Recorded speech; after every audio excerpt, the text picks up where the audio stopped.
মাঝে মাঝে ঐশ্বরিয়ার ছবি ভিডিও ফেসবুকে ইনস্টাগ্রামে ভেসে আসে। হিউমার আসে, ঐশ্বরিয়া ভালো নেই, ডিভোর্স হবে, জামাই ভালো না, শ্বশুরবাড়ির লোক ভালো না। এইসব নিউজ হিউমার শুনছি বছর 2 হবে, কোনো হিউমারই সত্য হয়নি।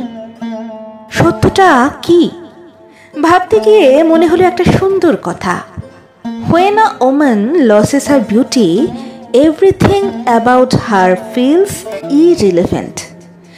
এই লাইনটা দেখেছি টিকটকে।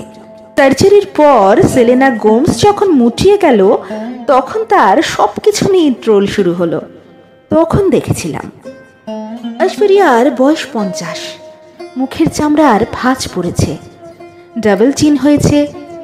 এই বয়সে নারীদের হাড়ের সমস্যা খুব কমন।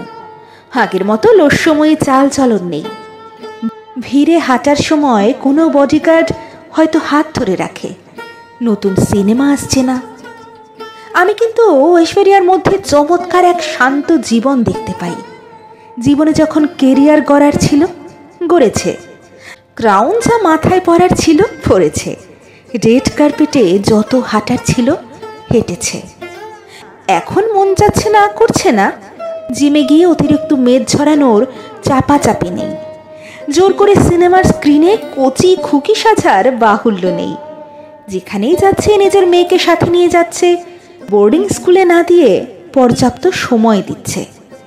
সবাইকে কেন সবসময় দুপুরের তাতানো রোদের মতো দীপ্ত সূর্য হিসেবেই থাকতে হবে? কেন কেউ গোধূলির অস্তমিত নরম কমলা সূর্য হতে পারবে না? We always work for better tomorrow, but when the tomorrow arrives, we forget to enjoy. Career কম হলেও হয়তো সার্ভাইভ করা সম্ভব। পার্টনার ওয়ার্ক না করলে জীবন থেমে থাকে না। টাকা কম থাকলেও জীবন চলে, কিন্তু সন্তান ট্রাকচ্যুত হয়ে গেলে সেই কষ্ট এক জীবনে মিনিমাইজ করা খুব কঠিন। তাই একটা সন্তান জন্ম দিলে দায়িত্ব পালন করুন। এটা পৃথিবীর সবথেকে কঠিনতম জব। তবে এর ফলাফল আশানুরূপ হলে এই সুখ অপার্থিব। সৃষ্টিকর্তা আমাদের সকলকে এই সুখ অনুধাবন করার সুযোগ দান করুন।